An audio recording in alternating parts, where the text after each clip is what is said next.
Moonbow Resort at Cumberland Falls State Park. The atmosphere is deceptively quiet for a great adventure. By 10 a.m., the potential rafters start to drag in. Quite honestly, everyone looks, well, a little hangdog. Perhaps it's from the long drive from cities around the state, or more likely, from one too many toddies around the campfire the night before. Nevertheless, preparations begin to ensure proper equipment for everybody. Life preservers, paddles, all to be loaded on a bus for 45 motley souls dressed in what they believe to be appropriate river attire. Field producer Bill Shomo and photographer Steve Schweitzer admit a little apprehension.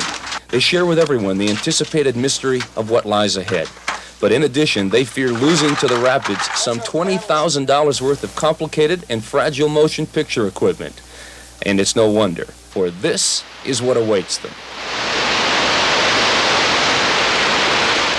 Magnificent Cumberland Falls rises some 70 feet above the river. The force of its water is so powerful that in just a few million years, and that's like the wink of an eye in geological time, it's moved 45 miles upstream. And only a half a mile below the falls, like fat water bugs accidentally beached, lie the awaiting rafts. Lloyds of London, where are you now? The bus arrives from the staging area, and as the last raft is inflated on the cliffs above, the expedition makes its way down to the beach. Things are not as disorganized as they look. Expedition leader is Bob Gillespie, an experienced and safety-conscious veteran of the Golly and New Rivers of West Virginia. Everybody know which raft they're going in? We don't want any more than 7 people in a raft. Now, I need everybody to listen up about how to use a paddle. We know some of you probably have never done any rafting before, so what I'd like you to do is you hold your paddle on the top and also down here on the side. And when you paddle forward, you reach out and you pull the water back. And when you want to go backwards, you pull the water, you reach back and you pull the water forward. The lecture is over. 45 rafters and 7 guides slowly make their way into the river. The first few minutes are spent limbering up, guides coordinating paddlers, giving instructions and advice. The time is spent paddling a few hundred feet upstream for a view of the falls. Now, feeling more confident, the group turns and begins the trip downstream. Well, I usually get a lot of phone calls on Friday before the trip. They're asking me questions about, how rough is it, how long is it, and how much experience you need to have and things. It's a kind of a trip for, it's a Class 3 river on a scale of 6. It's a kind of a trip that's exciting for young adults, but not too rough for family groups. Family outing or not, the raft is approaching the first rapid. With Gillespie coaching from the rear, the crew gets its first taste of the river. Here to the left, back paddle on the left. All right, now forward, now forward. Piece of cake. But Gillespie informs the crew that was only a Class 1 rapid. Class 3 rapids lie ahead. Is there danger there also? In all river rafting, there's an element of danger, simply because you're in a wild area. Rafting is not an exact science. That's what makes it so much fun, I think. That's part of the challenge.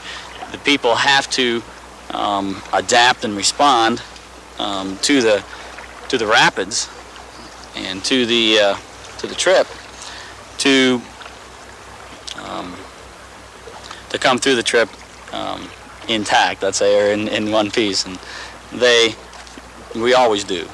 We may have a problem or two with one raft spinning around in a rapid or something like that, but sometimes and most of the time that's just part of the fun. And the fun is upon us immediately. Center Rock Rapid, pure joy, pure Class 3 feel.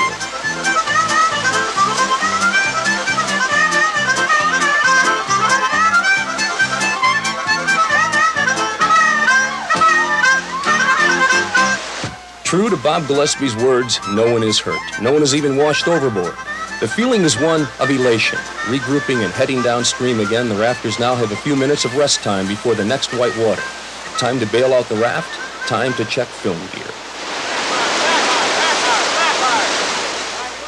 But the respite is short. Bradford's Rock Rapid, a gut-wrenching turn to the right, and finally into a quiet eddy. And if you can't do it the right way, you might as well do it backwards. Once again, crews regroup while guides tell them what to expect next. As the expedition makes its way down the river, A sense of comradeship begins to develop. Maybe it's because they know that at this point, some 2.5 hours into the trip, that evacuation would be very difficult indeed.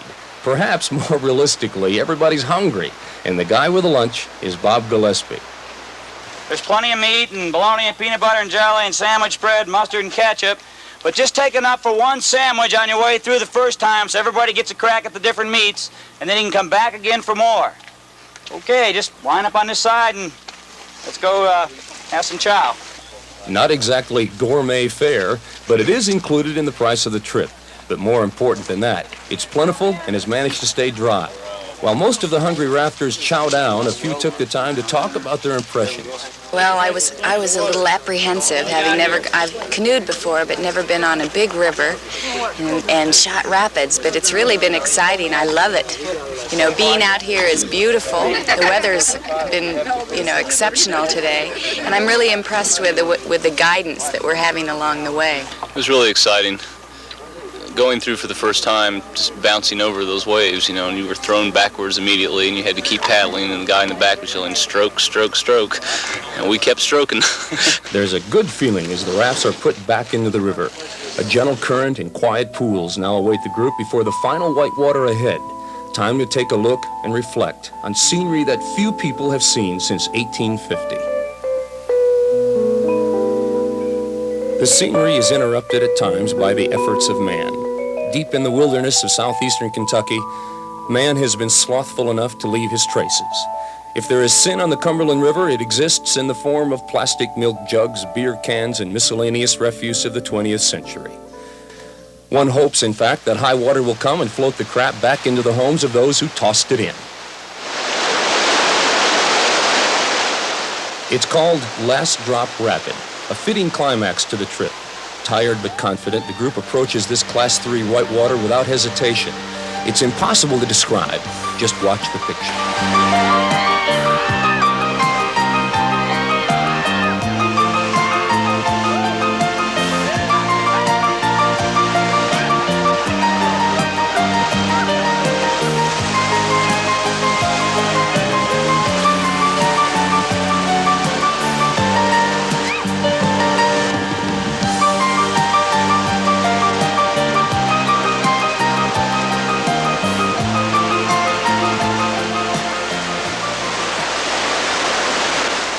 It's been a beautiful experience. 45 people seeing Kentucky whitewater that ran wild and free before Daniel Boone, before the Pilgrims, before recorded history.